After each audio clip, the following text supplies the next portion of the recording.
What's up, Judah Hoover? How you doing, big guy? I'm doing awesome, man. How are you? I'm doing great. Facebook, YouTube, LinkedIn. What's going on today? Thanks for joining us for today's new episode of the Build and Grow with Real Estate show. This is episode 110. Every time we can add a zero, that's a good thing, right? Yeah, absolutely. Numbers that end in 0 and numbers that end in 5 are significant for some reason. There we go. Awesome. All right, man. Monday through Wednesday, we talk about content. We talk about how to increase and better your real estate investing. We'll go into some education stuff. And then Thursday, we have a guest. I don't know if you're ready to announce that or we're going to keep it a secret till tomorrow. And then Friday, we'll do a news wrap up of the week. Noah Martin, nice to see you here. Taz, thanks for joining us again today. Guys, it is Wednesday, September 16th. It's cold outside. We got some crazy things happening a couple days ago. A federal court threw out a lot of the stuff, the pandemic foreclosures and things like that here in Pennsylvania. The Wolf administration lost their bout with the courts. And Jude, I don't know if you've been paying attention to this or not, or if I'm just like going off on a tangent here. So tell me more about this, because I'm not familiar with the Wolf administration recently losing something. Goodness. Right. So Monday, I can't believe this. So Monday, my son's got a baseball game. I'm standing there, and I think both of us have kind of been on a news hiatus a little bit, right? For shows. Well, a couple businesses in Western PA took the Wolf administration to federal court. And the federal Supreme Court, not the Supreme Court, I think it was like a Pennsylvania federal court, ruled against the Wolf administration. And basically what they said was, even though all of these actions were taken with the best of intent, they were in breach of two articles of the Bill of Rights. That is freedom of assembly and, oh my gosh, what was the other one? Was freedom of assembly and equal application of the law.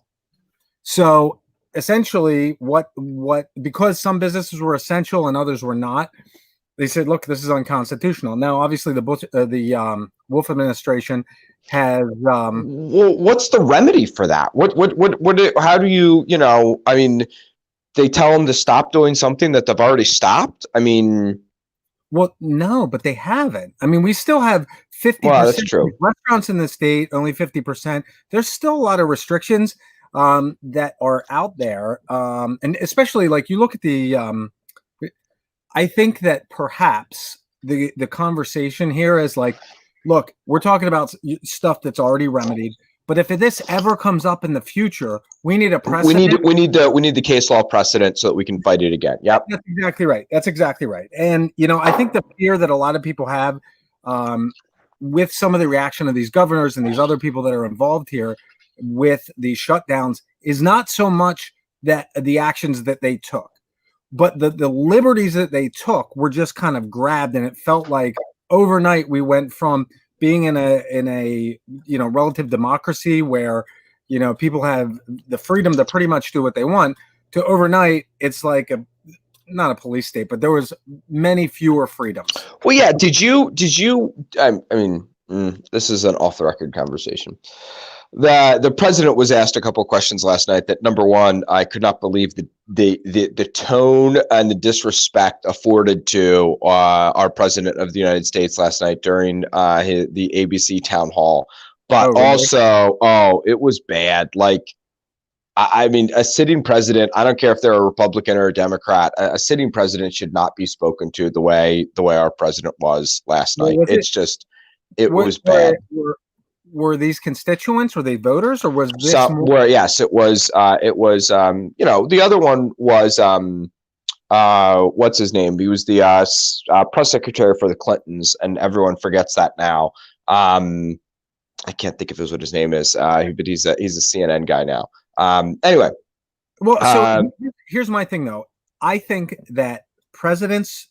George Stephanopoulos. Yeah. From non-press members, I agree with you with the press. The press should treat the presidency as a hallowed office. Right. That being said, I think that citizens have the right to speak to their president in any way that they see fit. This was straight up rude. This was straight up rude. I'm not saying It was not how you would just be civil and polite to another person. I get it, but he sets the table there. I mean, come on. Like it is not the anyway, it is what it is. It is what it is. All right, let's jump into content. I can't believe that we've never done a show on vacant properties.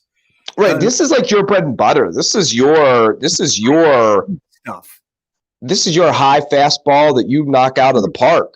Yeah. I mean, so several years ago, one of the very first courses that I ever bought, it was after I bought Vina Jones Cox, the wholesale princess from Ohio.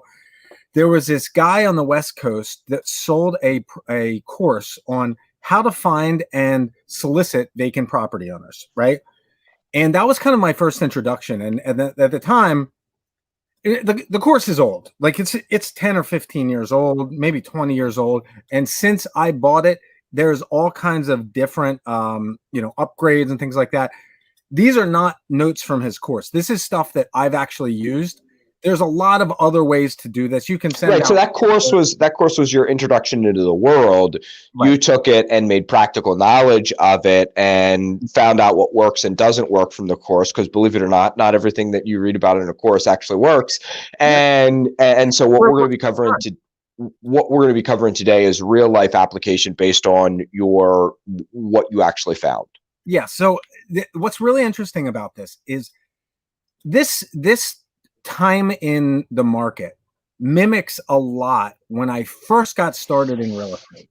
And yes, there were a lot more foreclosures. There were a lot more downturn in the economy. There were a lot of other things that were going on, but it was really hard to find good deals.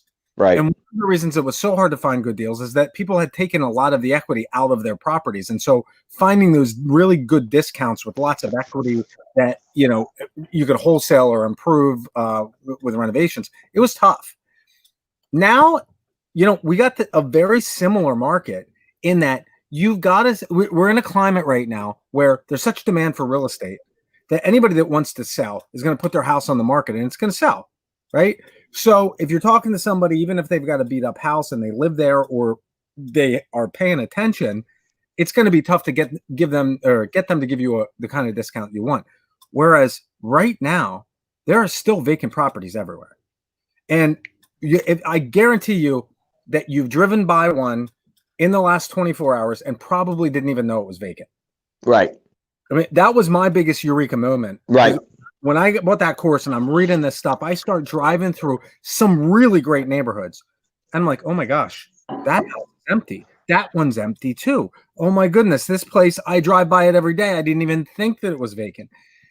If you can get in touch with these owners, oftentimes they've written off the property. And it might be because they owe too much and they've just thrown their hands up.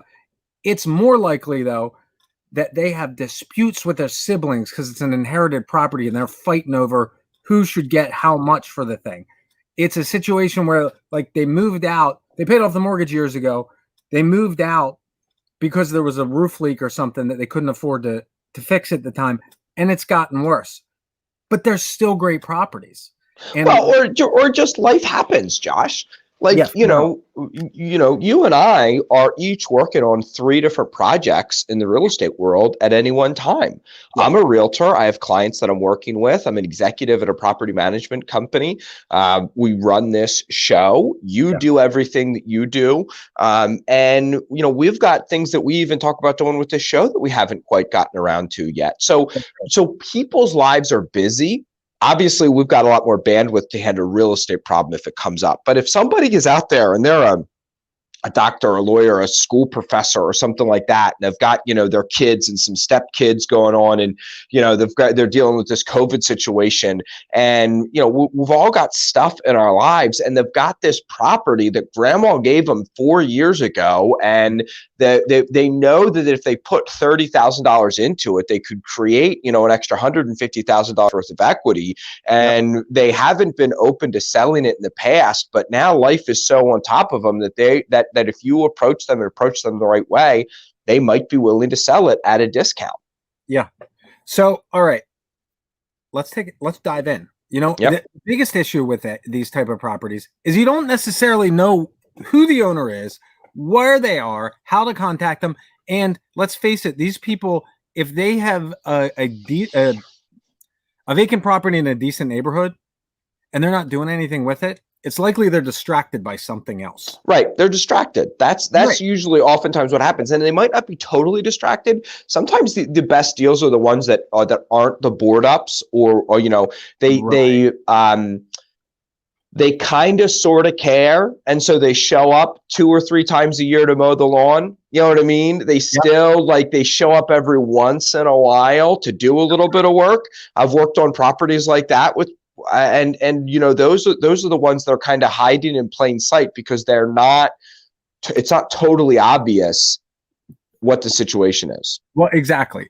So bottom line is, even if you know where these people are, getting them to call you back, it can be difficult. We're going to talk about that, but we're gonna attack this subject matter in a progression of least difficult and simplest action to the most complex and some of the more difficult. Right? Yep. Best way to find these houses is going to be go out and find them, drive around neighborhoods. And don't just relegate it to the place where there's 5 vacant properties on every block. Go into neighborhoods where you usually, you live, where you drive frequently, and take a different route. So that instead of being in passive mode when you take your kid to drop them off at practice, you're actively looking around and you have to think about the next turn and you're observing everything that's going on around you. Okay? The other thing, and the other way to do this that I've found vacant, that I've been able to come up with vacant properties. Excuse me while I mute my phone. The other thing is so I put out a lot of flyers for subject to deals. Yep. Yeah. And whenever I was walking those neighborhoods, I would come across vacancies. You don't necessarily notice it when you're driving by, but when you're walking up and hanging something on a door, you're like, oh, there's no, I can kind of see in that living room and there's no furniture in there, or, it's whatever, September, and they still have 4th of July decorations up. You know what I mean? Like that kind of stuff. There's just indications that you develop a sixth sense. I can't even think of any good examples off the top of my head, but you just kind of get a sense being at that property that you can tell this is a vacant property. You can also talk to people when you're out and about. Again, hanging up bandit signs or walking neighborhoods, hanging up flyers, and you can just ask them, hey, Josh, great to meet you. Good talking with you. Here's what I'm doing in this neighborhood. By the way, do you know of any, what about any vacant properties or any distressed, any people, maybe not the property isn't distressed, but they've got some distress going on in their life. So you're looking for this way of doing real estate, but you're open to other ways. And it seemed I always got involved in vacant property deals when I was looking for other ways. Does that make sense? Absolutely. And you can use this as a primary source of properties, or you can use it as a secondary or tertiary source. It's all about just filling that funnel and cranking them through. All right. Yep. So let's say you're driving down the street or somebody says, yeah, there's an ugly house down the street. Nobody lives there. It's been vacant forever, blah, blah, blah. Whatever brings you to the place. The first thing that you ought to do is you ought to be carrying around Postit notes. This works really, really well. If you are, look, if you had a house that you don't go to frequently and you go back and there's a note on the door, a handwritten note right on the door that just says, hey, Judah, please give me a ring. Or, hey, I've been trying to reach you. Give me a call. With a phone number, you're probably going to give it a ring just to see what the heck it is. Right? So, make it bright, fluorescent orange, yellow, whatever, but something that's going to jump out. You don't want browns and greens that are going to disappear on the house. You want something that is going to be obvious that the owner's just going to be like, what the heck is that? Right. Number 2, handwrite it. You can have 10,000 of these things printed for almost nothing, but the likelihood of going through and using 10,000 of them, it's not cost effective and it's not time effective. Just write it real quick. Hey, give me a call, whatever. Yeah, you don't even write them up ahead of time. You just keep a Post-it note in your car. Yep. And and you'd be surprised, man. Like if you push them really good, they do actually stick. Right. Exactly. Then go back in a week. Go back in a week just to see if it's gone. See if if it's laying on the ground or something like that, so be it, whatever. But if you mean I have to follow up? You mean I have to circle back around? This is a big. You mean they don't just call me and say, "Here's my property, take it. Here's the deed, and here's a check for $50,000 for your trouble." You mean I have to work this, Josh? It's crazy. It's crazy. All right. So you leave a Post-it note. You follow up. Look, we're not thinking that you're going to go out and find 300 properties in your backyard that are vacant. And if you do, it's probably not the area where you necessarily want to be targeting vacant properties. Right. Right. So, you might be talking about a list of 20 houses in your entire town or municipality, or small area. So, all right, leave a Post-it note. Number 2, check for old mail. All right. I am not saying here that it is smart to go and start opening somebody's mail. Let's just be very clear about that. We're looking for information about the person and about the situation that we can glean from the envelopes or postcards that are clearly visible. All right. Right. We're looking for piles of old mail to see that nobody's been at the property, and probably in a while. Okay. You're going to look for the name. That's pretty obvious, but for more than one reason. We want to see the last occupants of the property, and later on we're going to check and see who actually owns it. And you might do this, right? And that might line up. If you go out to a property and there's all kinds of mail for Josh Weidman there, right? Like 80-90% of the mail is for Josh Weidman, and then you ask your local friendly neighborhood realtor to say, hey, do a public record search on this. Who owns this property? Oh, it's owned by a guy by the name of Judah Hoover. Well, that's odd. So it's likely that not only did Judah own this at one point and then stopped living there or whatever, but it seems like it was a rental property for him as well. And we're going to talk about skip tracing later. But if you have a name, like let's say Judah Hoover is not giving anybody his phone number on any kind of records anywhere, I guarantee that his tenants have his phone number, right, or contact him. So if you have the name of the tenant and you call them up and you skip trace them and you're like, hey, listen, I'm trying to reach Judah Hoover. I know you used to live there 4 years ago. Do you happen to have his phone number? And these beautiful little things, these cell phones are so functional because guess what? You're going to have your landlord's number stored in your phone if you're a tenant, hopefully, whatever. All right. So that's one thing. Number 2, postmark. Postmark is a big one because you want to know when the last time somebody came and picked up mail. Yep. Like it'll give you a good tell if like you've got yesterday's post date on it and you don't have 2 days ago. Well, they're probably coming by every day. Likelihood is maybe we could catch them at home, right? We're going to look for credit card and financial mail. This is not to go in and get their financial information. Right. You do not open it up. You do not dig into it, but you're looking for it. Right. If you see that stuff and it's being mailed there, it's very likely that they're not going back there because anybody with a brain in their head is not going to leave financial information lying on the front stoop of their house. It's not smart, right? So make sure you take care of it. You're looking for that stuff. Again, these are just indicators about whether or not they're going back and following up on the property. And the last thing is postcards from We Buy Houses companies. Now, this is going to tell you a couple things. One, if there's competition for the house. And 2, a lot of times you can glean from the type of mailer that goes out what list they got on. It might be a vacant mailer, it might just be the vacant properties. And if that's the case, okay. But it also might be to foreclosures or tax liens or, property violations or because you do the message, the media, and then match.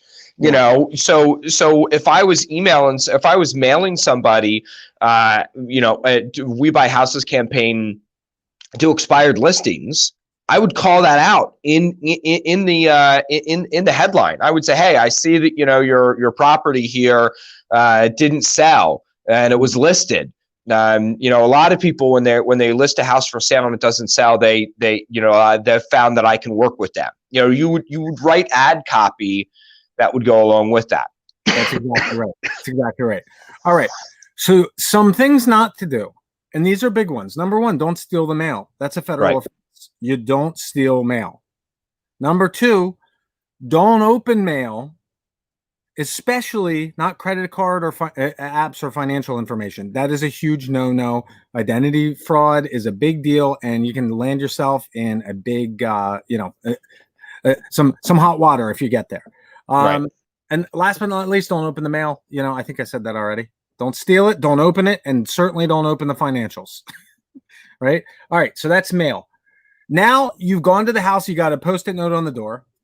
You check through the mail to get an idea of who the owner might be, how long the place has been vacant.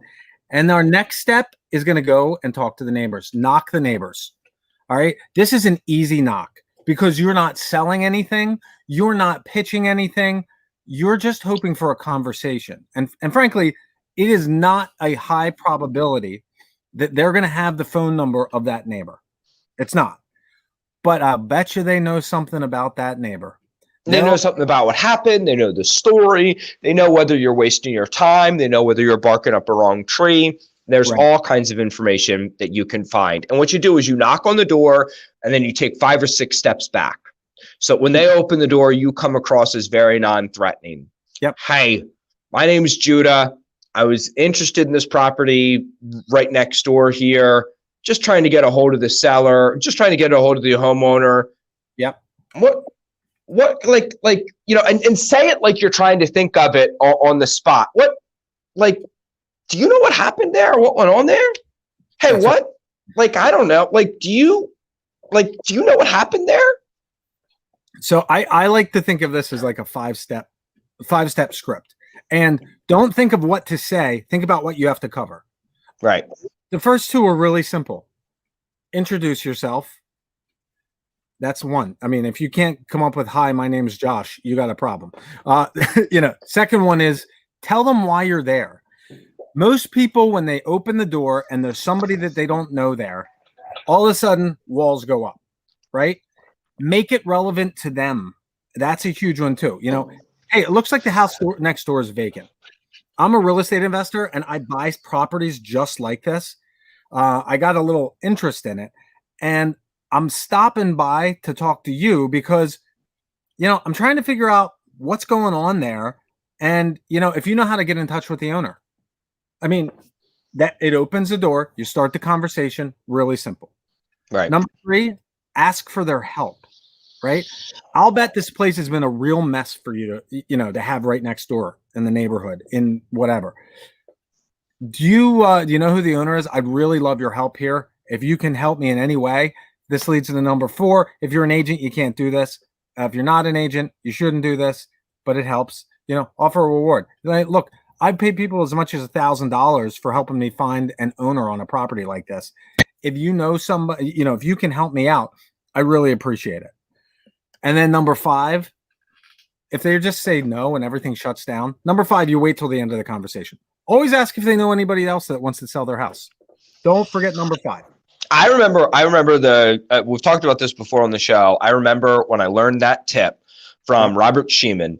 He had a list of 85 or 100 or 40 something or whatever,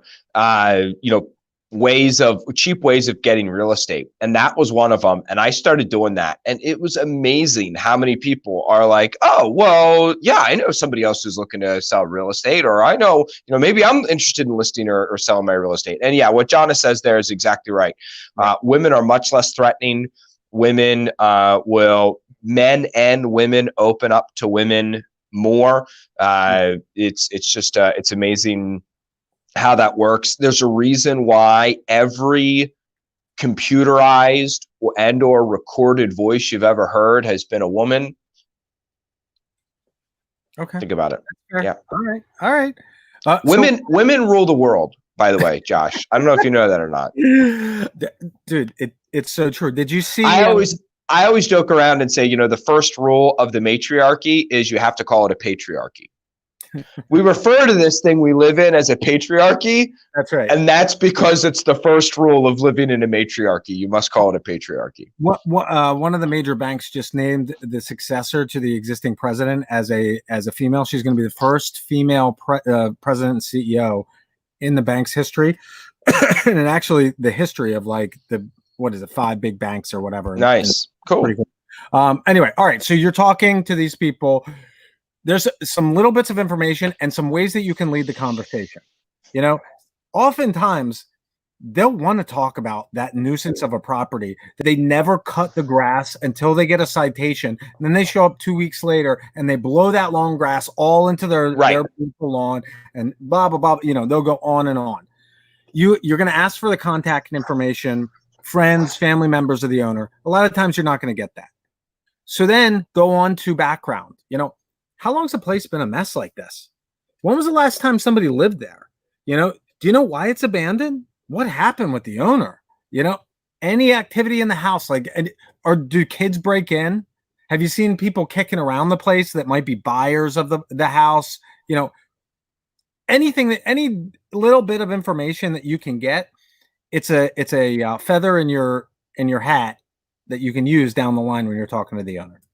Right. Also, if you are talking to I always like to give these people something, because especially if it's that property where the owner comes 3 to 4 times a year and does a little bit of work to the property.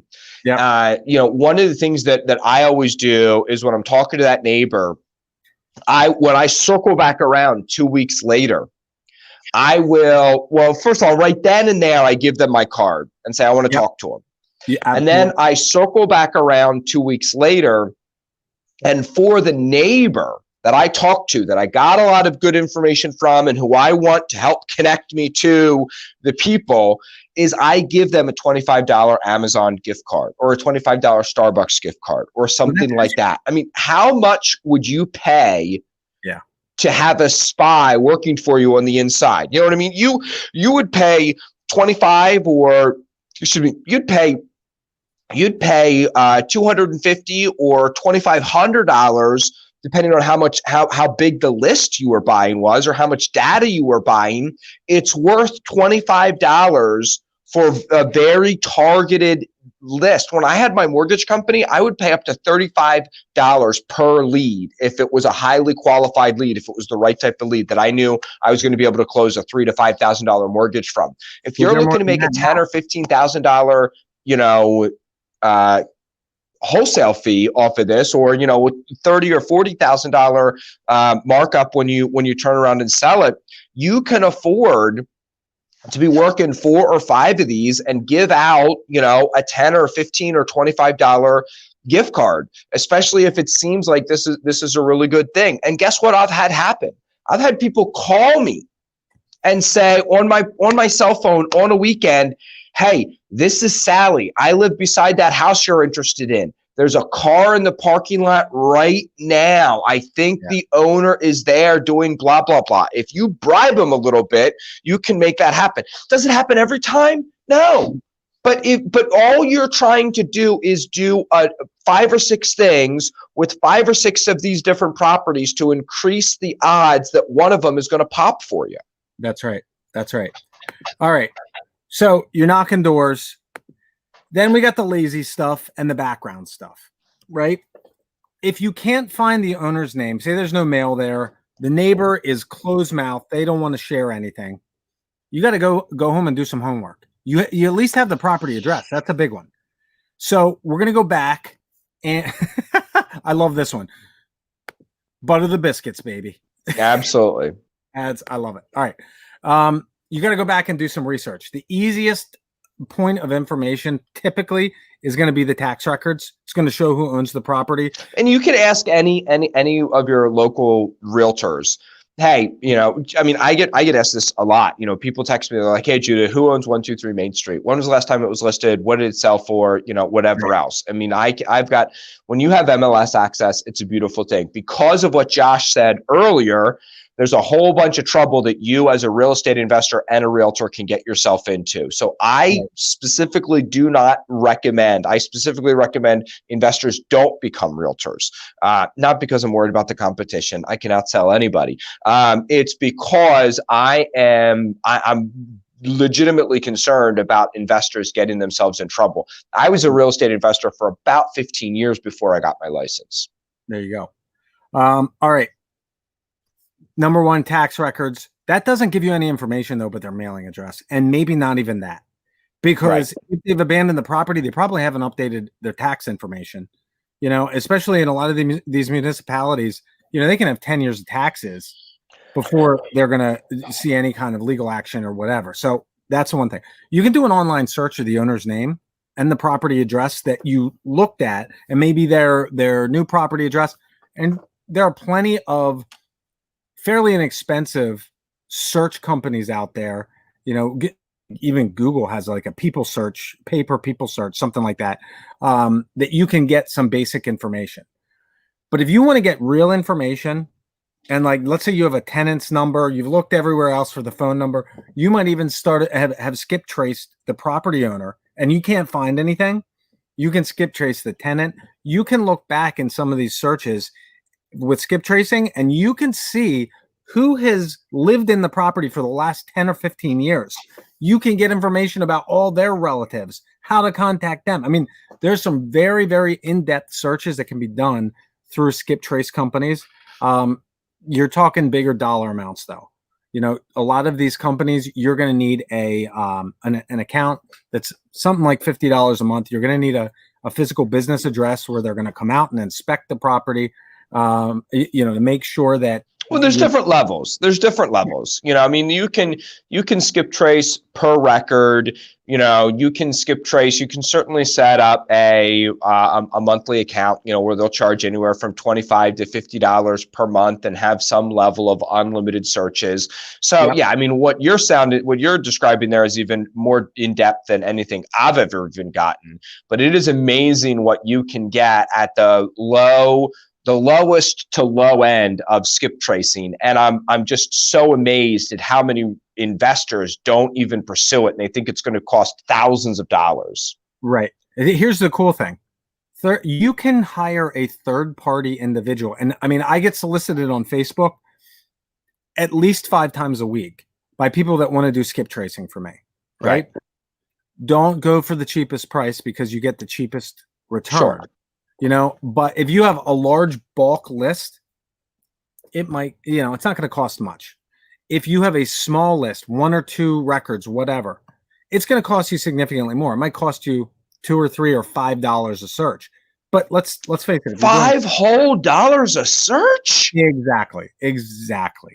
You mean it's going to cost me $5 to potentially find the cell phone number of this guy so I can text him 18 times until he, calls me back or tells me to go pound sand, and I can cross this off my list?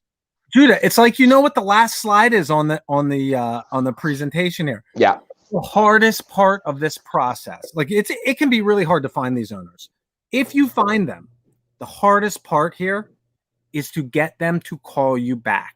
Because they're probably not answering the phone. They don't recognize your phone number. They don't know why you're calling. I have a script. It works like gold every time. All right. And I even printed it out. The slide's not pretty, but it works like crazy. All right. So here we go.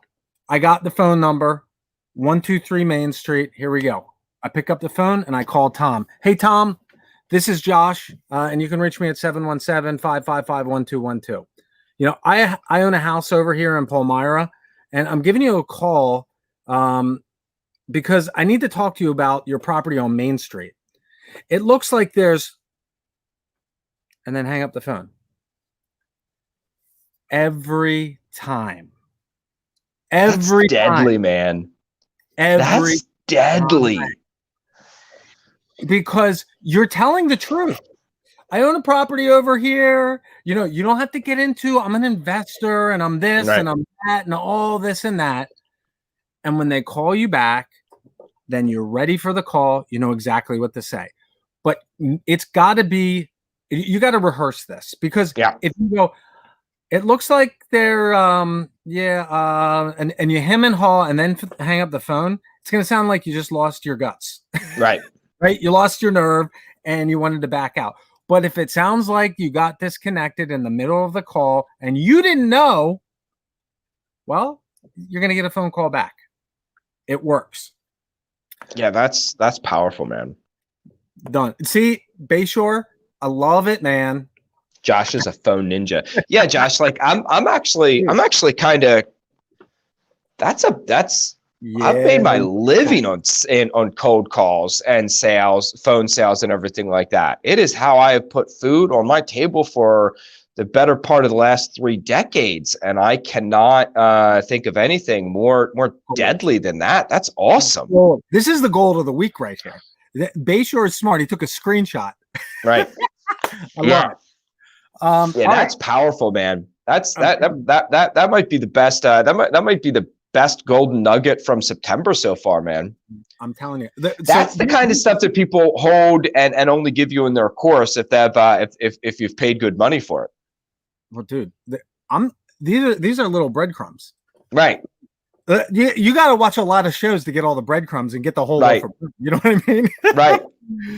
But listen, though, this is the kind of thing that you can't use this on every call. If you have, if you've got a list of 1,000 people that you're calling through on a monthly basis, if you use this script, you'll go crazy because you'll get calls from people and you'll get to the point where you can't even answer the phone. You want to use this script only for those properties that you're like, okay, it checks this box, this box, this box. I just need to talk to the owner. That's it. And that's what we're talking about. Small list, really, really effective response rate. But again, only for the gems. That's it. I'm out. My pockets are empty. You got it all. That's awesome, man. I love it. Yeah. So don't be afraid, just in closing here, don't be afraid to go after those vacant properties. You can find the owner. It's much more simple than looking them up on public records and sending them a letter and hoping to get lucky. That's what everybody else does. You've got to work this a little bit more. You've got to be willing. Nice. Dude, $2 on Venmo. I'll send you my Venmo after the show, Matt. You've got it, but you've got to be willing to work it. I wish that I could take credit for it. Greg Swan wanted to give me credit for it, but it's not mine. The fortune is in the follow-up. The fortune is in the follow-up. If you're looking at a nice property in a nice neighborhood that's vacant, find an excuse to drive by there every week, every other week, leave it posted, knock on the door, knock on the neighbor's door, go after 6 o'clock when the neighbors are probably home from work, go on a Saturday morning and see who you can catch out and about doing yard work. Go during trick or treat night. I've done that. I have on trick or treat night, knowing that people were probably going to be home, knocked on their door and said, hey, listen, you're in between gaggles of kids here. Let's talk about, the next door neighbor's houses here. Do you know what's going on? Do you know what's happening there? You need to do what it takes to talk to the neighbors, because they're going to be the key in getting in there. That's right. It's that simple. Just work your butt off every day and good things happen. So it's just that easy. All right. Yep. We'll be back here with a guest tomorrow at noon. Thanks, everybody, for joining us. Until then, you guys have a fantastic day. Enjoy the fall weather and go make some money. Peace out. See ya. See you, everybody.